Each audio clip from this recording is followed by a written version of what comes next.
पाकिस्तान के तेज गेंदबाज हारिस रऊफ पीएसएल का 8वां सीजन जीतने के बाद ट्रॉफी के साथ वाघा बॉर्डर पहुंचे। उनके साथ पाकिस्तान के जेवलिन थ्रोअर अरशद नदीम भी थे।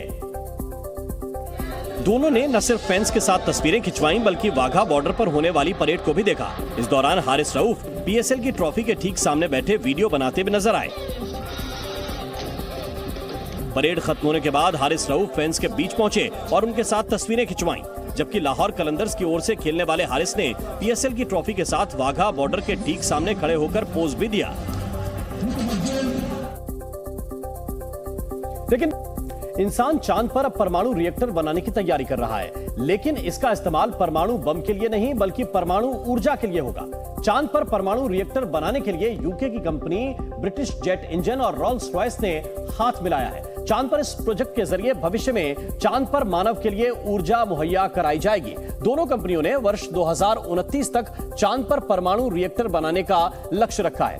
पहले चरण में ब्रिटिश जेट इंजन 30 करोड़ रुपए निवेश करेगा, जो वो रॉल्स रॉयस को देगा। इस प्रोजेक्ट का मकसद है कि अगर चांद पर मानव पहुंचा तो रिएक्टर के जरिए ऊर्जा की जरूरत पूरी होगी। आपको बता दें कि अमेरिका, भारत, चीन और यूरोपियन यूनियन चांद पर मानव भेजने की कोशिश में लगे हुए हैं। देश में कोरोना के बढ़ते मामलों ने स्वास्थ्य विभाग की टेंशन बढ़ा दी है। देश में पिछले 24 घंटों में कोरोना के 1590 नए मरीज सामने आए हैं। ये संख्या पिछले 146 दिनों में सबसे ज्यादा है। वहीं फिलहाल देश में कोरोना के एक्टिव मामले बढ़कर 8601 हो गए हैं। भारतीय स्पेस रिसर्च ऑर्गेनाइजेशन इसरो कल 36 नए सैटेलाइट्स लॉन्च करेगा।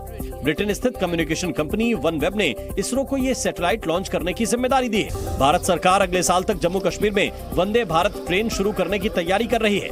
रेल मंत्री अश्विनी वैष्णव ने बताया कि जम्मू श्रीनगर रेल लिंक इस साल के अंत तक तैयार हो जाएगी, जिसके बाद वंदे भारत ट्रेनें भी शुरू की जा सकेंगी। यूपी के जालौन में सीएम के वर्चुअल संबोधन के दौरान कई अधिकारी झपकी लेते नजर आए। योगी सरकार 2 का पहला साल पूरा होने पर सीएम योगी पीडब्ल्यूडी, डीपीआरओ समेत कई जिला अधिकारियों को संबोधित कर रहे थे। प्रयागराज शूटआउट में अब एक नेता का रोल सामने आ रहा है। एक नेता पर पुलिस ने शिकंजा कसा है। यूपी एसटीएफ ने आगरा से बीएसपी के एक पूर्व नेता को उठा लिया। हालांकि इस बारे में पुलिस ने कोई जानकारी नहीं दी। कयास लगाए जा रहे हैं कि ये वही शख्स है जिससे माफिया अतीक अहमद साबरमती जेल के अंदर से फोन पर बात करता था और सियासत के हाल लेता था। उमेश पाल की हत्या के बाद अतीक ने सफेद पोश से कहा था कि टाइमिंग गलत हो गई। यही नहीं, Atiq Ahmad FaceTime app के जरिए उस शख्स को वीडियो कॉल भी किया करता था।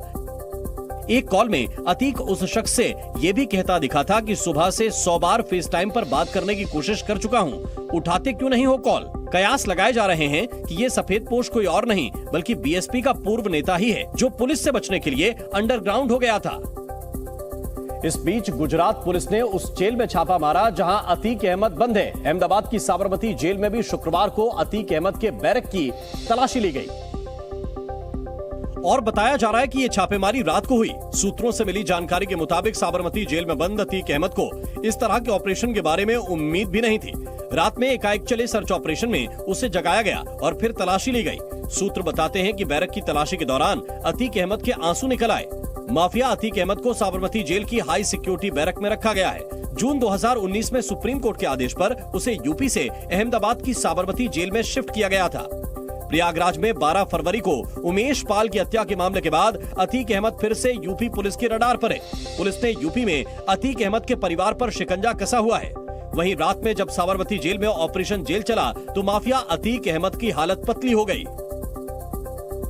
राजस्थान के पोखरण में एक युद्धाभ्यास के दौरान 3 मिसाइलें मिसफायर हो गईं। तकनीकी खामी आने की वजह से जमीन से हवा में फायर करने वाली 3 मिसाइलें हवा में ही रास्ता भटक गईं और अपने टारगेट पर न लगकर ये मिसाइलें रेंज से बाहर चली गईं।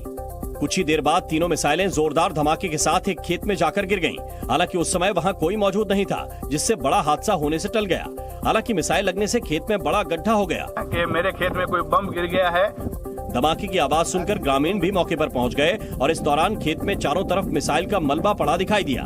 प्रधानमंत्री नरेंद्र मोदी ने आज कर्नाटक से विपक्ष पर जमकर निशाना साधा। कर्नाटक में महज कुछ दिनों में चुनाव का ऐलान होने वाला है। इस दौरान प्रधानमंत्री नरेंद्र मोदी ने बेंगलुरु के दावणगेरे में रोड शो भी किया। रोड शो के दौरान बीजेपी कार्यकर्ताओं ने फूल बरसाकर प्रधानमंत्री का स्वागत किया। रोड शो के बाद प्रधानमंत्री ने बीजेपी कार्यकर्ताओं को संबोधित किया और कांग्रेस नेता सिद्धारमैया के सहारे पूरी कांग्रेस को कटघरे में खड़ा कर दिया। एक पार्टी के बड़े नेता, कर्नाटका के पूर्व मुख्यमंत्री, उनकी ही पार्टी के एक कार्यकर्ता को सार्वजनिक रूप से थप्पड़ मारने का आनंद ले रहे थे। इसके साथ ही प्रधानमंत्री मोदी ने कांग्रेस को एक बार फिर से मोदी तेरी कब्र खुदेगी वाले बयान पर घेरा। अगर उनका संकल्प है मोदी तेरी कब्र खुदेगी, तो कर्नाटका का सपना है मोदी तेरा कमल खिलेगा। इसके साथ ही प्रधानमंत्री मोदी ने एक तरह से कर्नाटक में चुनावी शंखनाद कर दिया है।